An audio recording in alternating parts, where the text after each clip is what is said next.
لیکن ادا کرنے پر کوئی زور نہیں دیتا. تو طلب پر زور دے رہے ہیں، لیکن کسی دوسرے کا حق ادا کرنا اس کے بارے میں بہت کم بات کی جاتی ہے. قرآن زور دیتا ہے حقوق کی ادائیگی پر کہ تم حقوق ادا کرو، ورنہ وہاں جب قیامت کے دن وہاں اکٹھے ہوں گے تو اللہ سبحانہ تعالیٰ کے سامنے حساب دینا پڑے گا. اپنی نیکیاں اعمال نامے سے کم ہو جائیں گی. حدیث آپ سب کو پتہ ہے، من مفلس جو عمل قیامہ، قیامت کے دن مفلس کون ہوگا.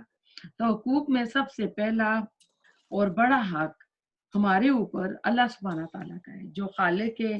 اس نے ہم کو پیدا کیا، پھر وہ ہمارا رب ہے، وہ ہمیں پروان چڑھانے والا، نشو نما کرنے والا، ذرے سے کمال تک پہنچانے والا.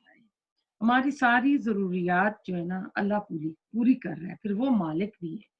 مالک کس طرح؟ یہ جان جو میرے پاس ہے یہ میری نہیں ہے، اللہ تعالیٰ کی امانت ہے میرے پاس. پھر مال دولت اولاد جو بھی ملا یہ ہمارے پاس اللہ تعالیٰ کی طرف سے ایک امانت ہے. یعنی he is a creator, he is a sustainer, he is a provider and he is a protector.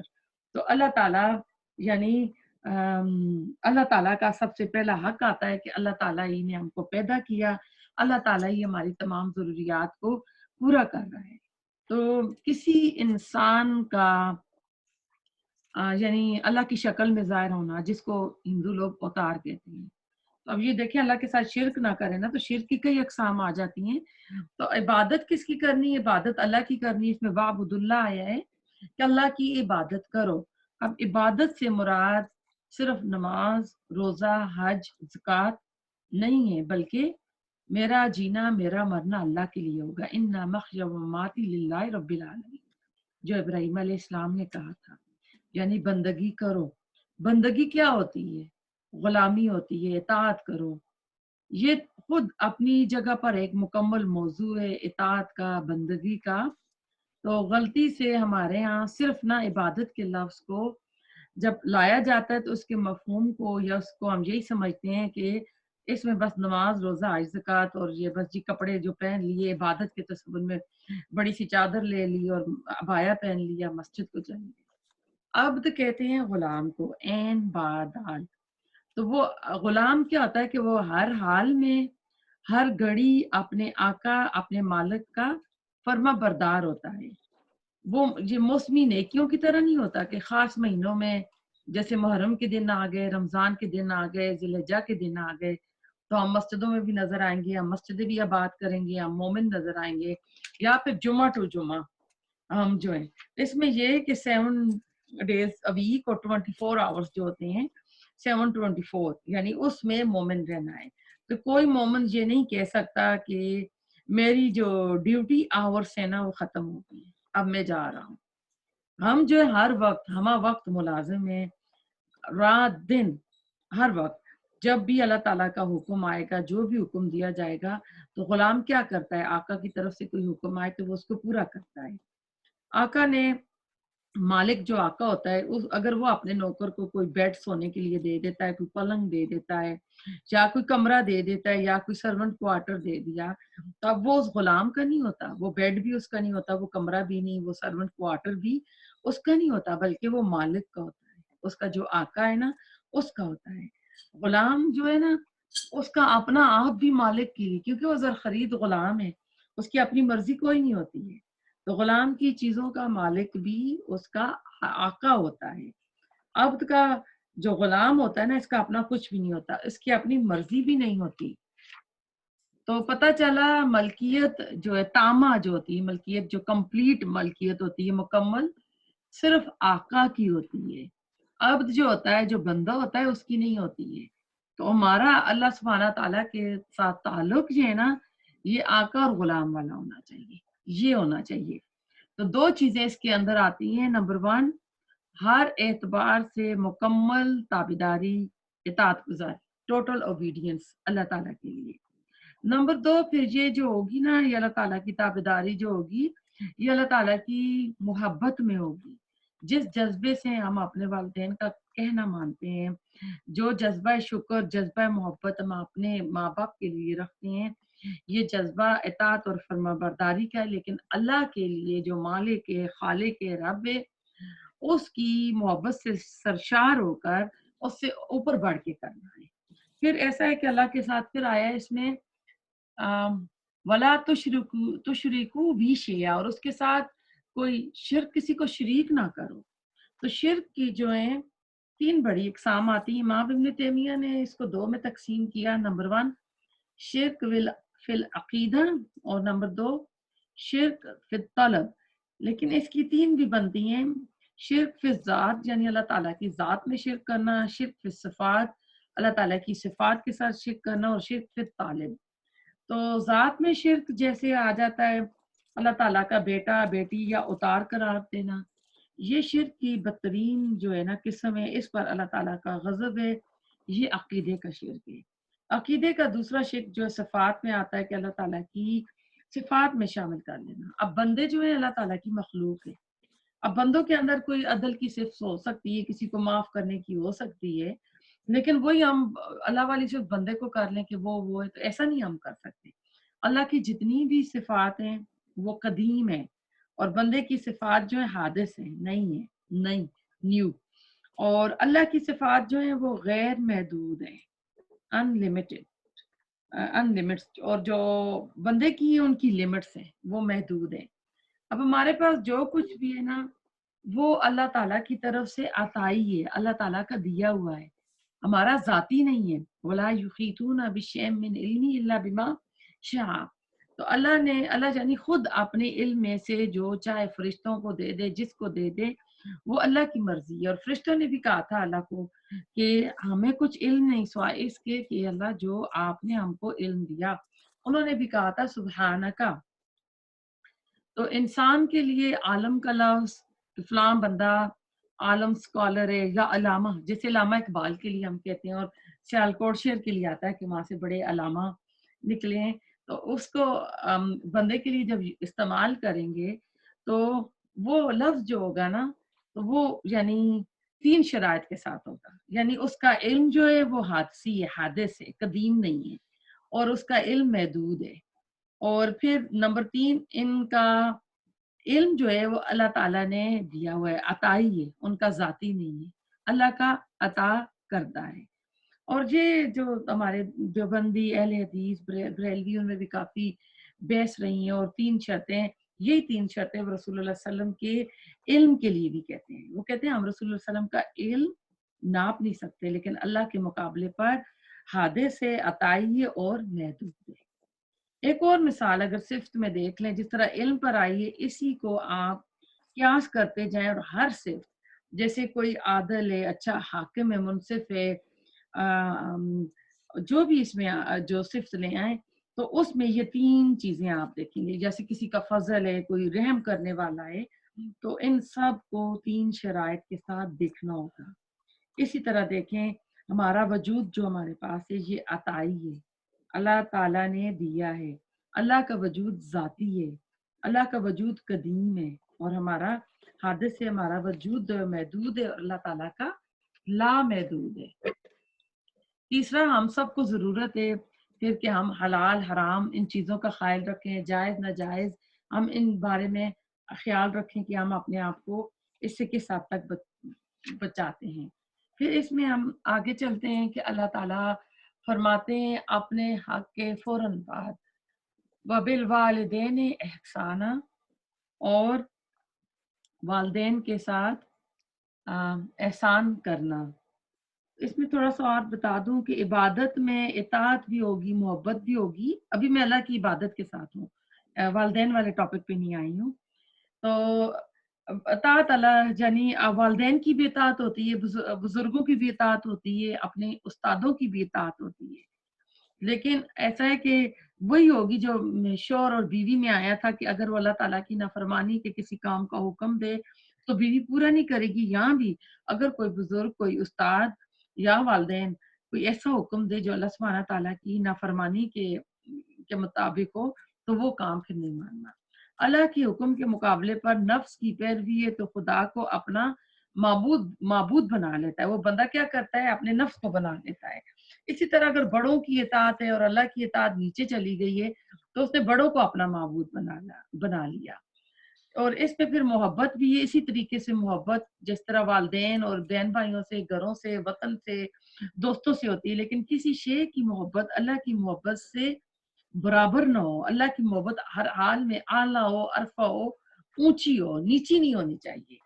رسول اللہ صلی اللہ علیہ وسلم نے فرمایا کہ بندہ جو ہے نا عبد دینار ہے، کہ ہلاک ہو وہ کون جو بندہ ڈالر کا ہوتا ہے، دینار کا ہوتا ہے، جس میں پیسوں کی محبت ہوتی ہے، تو ایسا بندہ عبد الدرہم ہوتا ہے، عبد الدینار ہوتا ہے، عبد الڈالر ہوتا ہے، ٹھیک ہے۔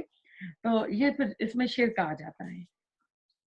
تو کوئی دیکھیں خاندان کا غلام ہوتا ہے، کوئی رسم و رواج کا غلام ہوتا ہے، کوئی فیشن کا غلام ہوتا ہے، کوئی کلاس سسٹم میں پڑا ہوتا ہے، حالانکہ اللہ تعالیٰ کہتے ہیں اشہد اللہ الہ الا اشہد ان محمد عبدہ و رسول عبدہ، تو پہلا کام اللہ تعالیٰ کی بندگی کرنا ہے، شرک سے بچنا ہے کہ کسی درجے میں بھی شرک نہ ہو۔ پھر اگلے اس ٹکڑے پہ آتے ہیں کہ اور والدین کے ساتھ احسان کرنا۔ اللہ کے بعد مخلوق میں جس کا حق اللہ نے رکھا ہے وہ والدین ہیں، انہی کی وجہ سے ہم دنیا میں ہمارا آنا ہوا، والد کی صلب سے اور ماں کے رحم میں جونک کی طرح ایک بچہ جو ہے مادر رحمت میں لٹک رہا ہوتا ہے، پھر 9 مہینے اس کے طبقاً ان طبق آتا ہے کہ مختلف اس کے جو سٹیجز بدلتے رہتے ہیں، اور اس دوران ماں پر جو گزرتی ہے 9 مہینے جو وہ گزارتی ہے، اس کو قرآن نے وہن علی وہن کہا ہے کہ کمزوری کے اوپر کمزوری ہوتی ہے۔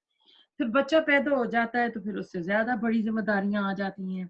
2 سال تک بچے کو دودھ پلانا، راتوں کو جاگنا، ڈائپر چینج کرنا۔ آج کل تو پھر مائیں خوش قسمت ہیں کہ یہ ان کو سہولتیں ملی ہوئی ہیں۔ آپ چلے گئے ہماری زمانے میں دادی نانی ہماری ماؤں کو تو یہ سہولتیں نہیں ملی تھی، اور اس زمانے میں کیا ہے کہ اگر بچہ رات کو بیڈ گیلا کرتا ہے تو ماں بچے کو ڈرائی جگہ پہ ڈال کے خود گیلی جگہ پہ سوتا ہے۔ تو قرآن میں 4 مقامات پر اللہ سبحانہ تعالیٰ نے اپنے حق کے فوراً بعد والدین کے حق کی بات کی ہے۔ سورۃ لقمان میں بھی ذکر ہوا ہے کہ میرا شکر ادا کرو اور والدین کا، اپنے شکر کے بعد کہا ہے کہ والدین کا شکر ادا کرو۔ تو اب ایسا ہے کہ دنیا میں انسان کے وجود کا آنے کا جو ذریعہ بنے وہ والدین، دیکھا جائے تو خالق تو اللہ تعالیٰ ہے، پھر پالنے کا ذریعہ کون بنتے ہیں بچوں کا؟ والدین بنتے ہیں۔ اللہ کے رب اللہ تعالیٰ ہے، اللہ دے رہا ہے۔ اللہ کی مخلوق میں سب سے مشکل پروان چڑھانا، تربیت کرنا، بڑا کرنا انسان کے بچے کو پالنا ہے۔ جانور کا بچہ پیدا ہوتا ہے، پیدا ہوتے ہی نا وہ کھڑا ہوتا ہے، ٹانگیں کام رہی ہوتی ہیں، گرتا ہے، پھر کھڑا ہوتا ہے، پھر گرتا ہے۔ لیکن انسانی بچے کو چلانا بہت جتن کرنے پڑتے ہیں، بولنا سکھاتے ہیں ماں باپ، چلنا سکھاتے ہیں، اور یہ جو ماں باپ نے کرتے ہیں نا تو اس کا حق اولاد نہیں ادا کر سکتی۔ سورۃ بنی اسرائیل میں وَقَضَىٰ رَبُّكَ أَلَّا تَعْبُدُوا إِلَّا اللَّهَ وَبِالْوَالِدَيْنِ إِحْسَانًا، کہ اس میں پھر آگے چل کے آتا ہے اس کے بعد آیات میں کہ ان دونوں میں سے کوئی ایک بوڑھا ہو جائے تو کیا کرو، کندھے جھکا کر ان کے پاس بیٹھو اور کہو رب ارحمہما کما ربیانی صغیرا۔ تو بڑھاپے کی ایک دیکھیں ارذل العمر ہوتی ہے، جو بڑے آدمی ہوتے ہیں وہ وہی سائیکل چلتا ہے، بچوں کی طرح ہو جاتے ہیں۔ جس طرح بچہ شروع میں واکر کے ساتھ چلنا سیکھتا ہے نا، ایک واکر ہوتی ہے جس میں بیٹھ کے بچہ چلتا ہے، ایک ہوتی ہے جس کے ساتھ پہیے لگے ہوتے ہیں تو بچہ پکڑ کے اس کے ساتھ چلتا ہے، جیسے آج کل بوڑھے لوگوں کی واکر ہے۔ تو آپ دیکھیں کہ ایک بندہ بوڑھا ہو جاتا ہے تو بچے کی طرح واکر پہ چلا جاتا ہے۔ تو اب پھر بچوں کی ایک ضد ہوتی ہے، خواہشات ہوتی ہیں جس کو کہتے ہیں بچگانہ خواہشات، اسی طرح بوڑھے بھی بچوں کی طرح حرکت کرتے ہیں، دماغی توازن صحیح نہیں رہتا۔ تو وہاں پر آیا ہے کہ ان کے ساتھ نرمی اختیار کرو، ان کو جھڑکو نہیں، باعزت طریقے پر ان سے بات کرو، کندھوں کو جھکا کر بیٹھو، رحم اور شفقت اور محبت کے ساتھ۔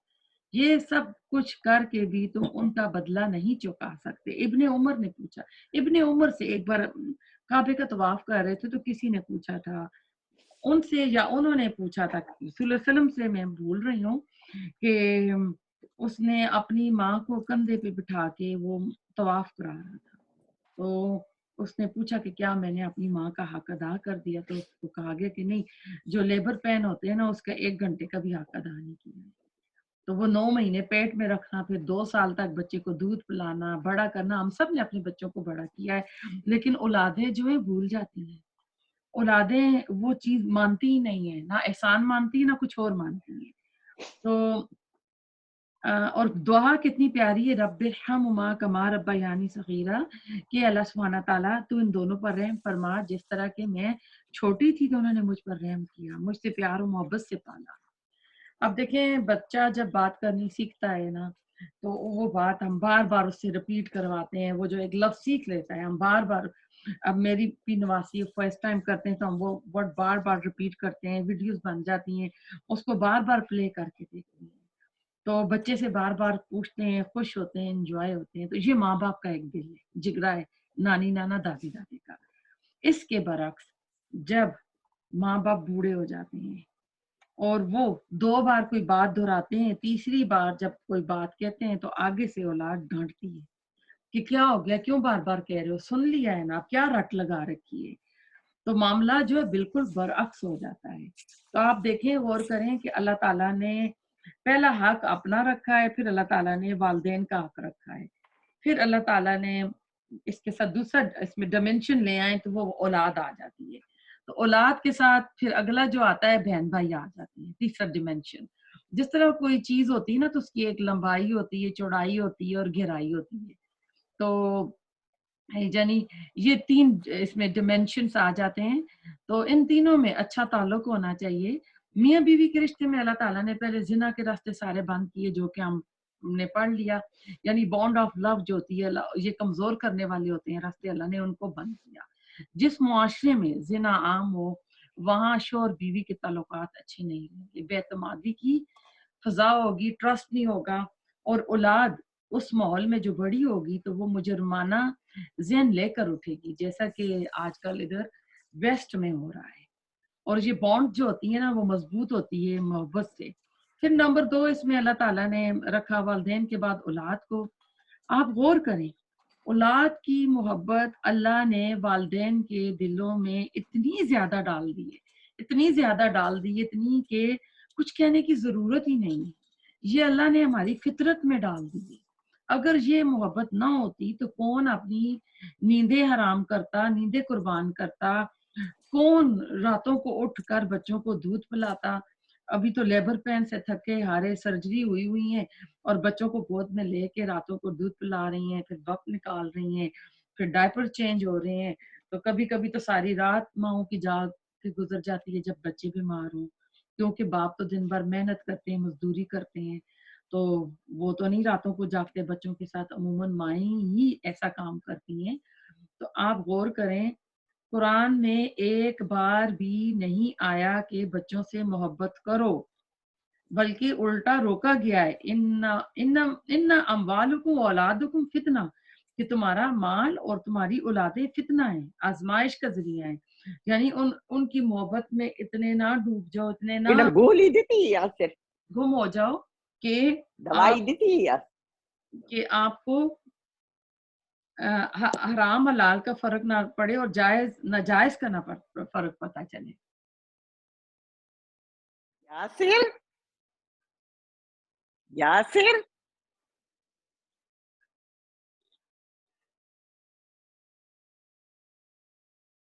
جی، تو ایسا ہے کہ اس میں حرام حلال کا یعنی جو باؤنڈریز ہیں وہ بندہ پھر عموماً بچوں کی محبت میں بچوں کی ضروریات کے لیے وہ کراس کر لیتا ہے۔ رشوت انسان کیوں لیتا ہے، ناجائز طریقے سے حرام کمائی کیوں آتی ہے، اولاد کے خرچے بڑھ جاتے ہیں، تعلیم کے خرچے بڑھ جاتے ہیں، شادیوں کے۔